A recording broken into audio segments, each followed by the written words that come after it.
دنیا سے پہلے بھی ایک زندگی تھی ہماری، ہم بتا کر آئے ہیں، عالم ارواح میں وہ زندگی ہم گزار چکے ہیں جس میں ہم نے اللہ سے عہد کیا تھا، الست بربکم قالوا بلا۔ کس نے عہد کیا تھا؟ ہم تھے، میں تھا، آپ تھے، ہم میں سے ایک ایک فرد تھا۔ حضرت آدم بھی تھے اور حضرت ابراہیم بھی تھے اور حضرت محمد بھی تھے صلی اللہ علیہ وسلم علیہ الصلوۃ والسلام، اور وہ انسان بھی تھا جو تا قیام قیامت اس دنیا میں پیدا ہوگا۔ بیک وقت تھے، باپ اور بیٹے کی نسبت اور پوتے اور دادا کی نسبت نہیں تھی، ہر فرد اپنی جگہ پر، اگرچہ روح کی کیفیت میں، روحانی حالت میں، یہ جسد مادی نہیں تھا، ارواح تھی۔ الست بربکم قالوا بلا۔ پھر ہم سو گئے، ہمیں سلا دیا گیا، ایک موت ہم پر پہلے وارد ہو چکی ہے۔ آپ اندازہ تو کریں، ان حقائق پر غور کرنے سے کس قدر وسعت ہے۔ اس موت کا کیا خوف؟ ایک موت تو میں بتا آیا ہوں، موت کی ایک نیند میں سو چکا ہوں، ایک نیند اور سونا ہے۔ نہ اس موت نے مجھے معدوم کر دیا تھا، نہ یہ موت مجھے معدوم کر سکے گی۔ یہ ہے وہ انداز جس میں کہ پھر کہتے ہیں مولانا روم، پس 76 سم کے ز مردن کم شوم، مجھے کیا اندیشہ ہے کہ مرنے سے میرے اندر کوئی کمی آ جائے گی؟ موت میرا کچھ نہیں بگاڑ سکتی، میں تو ایک موت سے تو گزر آیا ہوں۔ ربنا امتنا سنتین واحییتنا سنتین فاعترفنا بذنوبنا فهل الى خروج من سبیل۔ جہنم میں اہل جہنم یہ فریاد کریں گے، پروردگار تو نے ہمیں 2 مرتبہ مارا، 2 مرتبہ جلایا، اب ہم نے اپنے گناہوں کا اعتراف کر لیا، تو یہاں سے نکلنے کا بھی کوئی راستہ ہے کہ نہیں؟ 2 موتیں، ایک اس وقت تو ذرا تصور تو کیجئے، میں ازل میں تھا، ازل کسے کہتے ہیں؟ عہد الست جب ہوا ہے، کوئی تصور ہے اس کا؟ میں تھا، آپ تھے، ہم نے اللہ سے عہد کیا، پھر یہاں آیا، یہاں سے پھر عالم آخرت کو انتقال ہوگا، اور وہ عالم آخرہ ابد الآباد تک ہے، خالدین فیہا ابدا۔ زمین و آسمان کا فرق ہے، کہاں یہ 50 60 70 سال، اور کہاں وہاں سے وہاں تک انا للہ و انا الیہ راجعون۔ دوسری ڈائمنشن کیا ہے ہماری فکر کی وسعت کی؟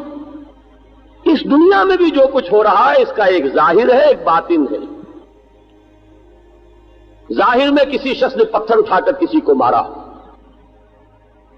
وہ لگ گیا،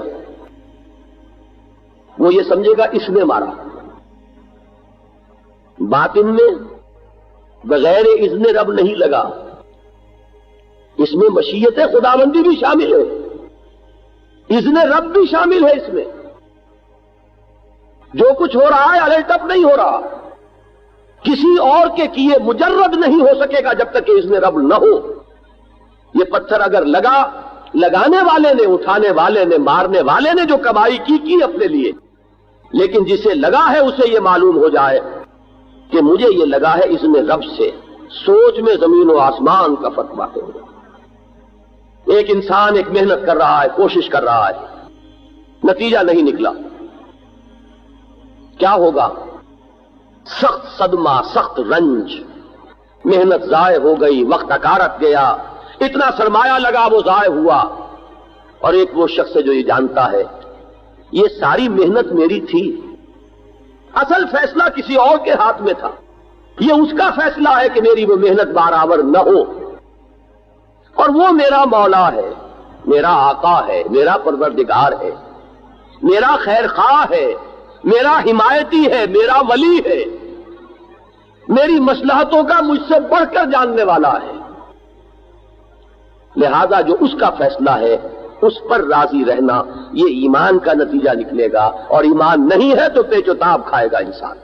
یہ اگر یوں نہ کرتا تو میرا کام ہو گیا تھا، اس کی طرف سے یہ اگر تھوڑا سا معاملہ نہ ہو جاتا تو میں اس پہ کامیاب ہو جاتا، اس سے شکایت، اس سے شکوہ، اس سے غصہ، اس کی طرف سے رنج، یہ تمام چیزیں جو ہیں ان کا ایک علاج، نہیں ہوا کیوں نہیں ہوا؟ میرے رب کو منظور نہیں تھا، بات ختم ہے۔ ما شاء اللہ کان وما لم یشاء لم یکن۔ جو اللہ نے چاہا وہ ہوا اور جو اللہ نے نہیں چاہا وہ نہیں ہوا۔ اگر اللہ نہیں چاہتا کہ یہ کام ہو تو لاکھ یہ کوئی غلطی نہ کرتا، اس کی طرف سے بھی کوئی رکاوٹ پیش نہ آتی، تب بھی وہ کام نہ ہوتا۔ اگر اللہ کا اذن یہی ہے کہ کام نہ ہو تو کسی کے رکاوٹ ڈالے بغیر بھی وہ کام نہ ہوتا، اور اگر اللہ کا فیصلہ یہ تھا کہ یہ کام ہو تو لاکھ سب رکاوٹیں ڈال لیتے تب بھی وہ کام ہو کر رہتا۔ جسے یہ حقیقت معلوم ہوئی، آپ سوچئے کہ کتنے چکروں سے وہ نکل آئے، کتنے صدموں سے، کتنے شکووں سے، کتنی شکایتوں سے، کتنے پیچ و تاب سے اللہ تعالیٰ نے اس ایمان کی بدولت اس کو رستگاری، اس کو رہائی نصیب فرما دی۔ اللہ تعالیٰ نے اس مقام رضا کی وجہ سے، تسلیم و رضا کی روش اختیار کرنے کی وجہ سے میرے کتنے عقدے حل کر دیے، اس ہست و بوت کے پورے چکر سے مجھے نکال لیا۔ یہ ہوا تو کیوں ہوا، اور یہ نہیں ہوا تو کیوں نہیں ہوا، اور اس نے کیا، اس نے یہ سارا نقصان مجھے پہنچایا اور اس کی وجہ سے مجھے یہ ساری تکلیف پہنچی، وہ اگر یہ نہ کرتا تو یہ نہ ہوتا، کاش کہ میں اس وقت یہ کر لیتا۔ یہ سارے چکر ختم ہو گئے۔ ما شاء اللہ کان وما لم یشاء لم یکن۔ یہ دو ڈائمنشنز ہے کہ جس کے اندر فکر اور نظر اور سوچ، اس کی وسعت جو ہے، واقعہ یہ ہے کہ جتنا آپ اس پر غور کریں گے اس کی عظمت سامنے آئے گی۔ کہاں یہ تصور کی زندگی بس یہی زندگی ہے، کہاں وہ تصور، ازل سے ابد تک رواں دواں ہے یہ سلسلہ حیات۔